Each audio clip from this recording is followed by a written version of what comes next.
नमस्कार दोस्तों।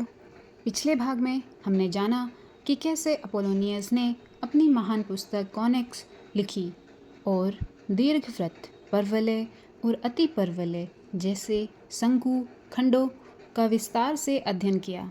लेकिन क्या आप जानते हैं कि लगभग 2200 वर्ष पहले की गई उनकी खोजें आज भी आधुनिक विज्ञान की नींव मानी जाती है। आइए जानते हैं कैसे एक प्राचीन गणितज्ञ के विचारों ने पूरी दुनिया को बदल दिया। अपोलोनियस के समय में किसी को भी यह अनुमान नहीं था कि उनके बनाए सिद्धांत एक दिन अंतरिक्ष विज्ञान में उपयोग होंगे। उस समय न दूरबीन थी, न रॉकेट और न ही उपग्रह। फिर भी उन्होंने जिन आकृतियों का अध्ययन किया वे भविष्य के वैज्ञानिकों के लिए मार्गदर्शक बन गए। करीब 1800 साल बाद जर्मनी के महान खगोलशास्त्री जोहान्स केपलर ने ग्रहों की गति का अध्ययन किया। लंबे समय तक यह माना जाता था कि ग्रह पूर्ण वृत्ताकार कक्षा में घूमते हैं, लेकिन केपलर ने पाया कि ग्रह वास्तव में दीर्घवृत्त आकार की कक्षा में सूर्य की परिक्रमा करते हैं।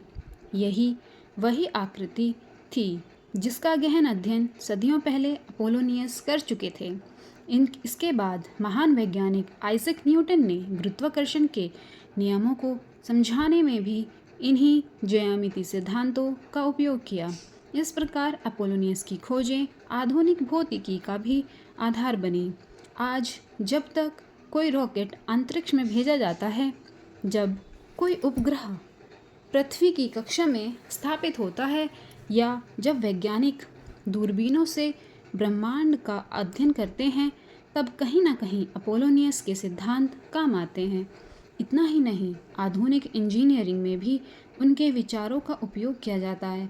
बड़े पुलों की संरचना, सैटेलाइट डिश, परावर्तक दर्पण, टेलीस्कोप, रेडियो एंटीना और कई आधुनिक मशीनों के डिज़ाइन में शंकु खंडों की महत्वपूर्ण भूमिका होती है। अपोलोनियस केवल एक गणितज्ञ नहीं थे, बल्कि वे ऐसे विचारक थे जो मानते थे कि प्रकृति का हर नियम गणित की भाषा में लिखा गया है। उनकी यही सोच उन्हें अपने समय में बहुत आगे ले गई। उनके विद्यार्थियों का कहना था कि वे कभी किसी कठिन प्रश्न से घबराते नहीं थे।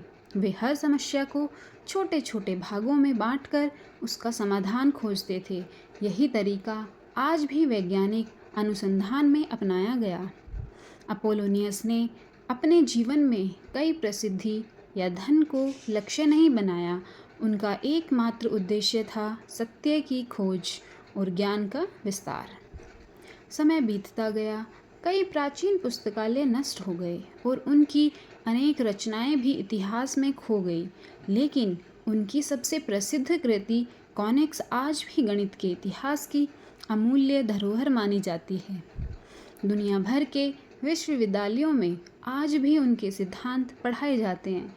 गणित के विद्यार्थी जब शंकु खंडों का अध्ययन करते हैं तो वे अनजाने में अपोलोनियस की विरासत से जुड़ते हैं।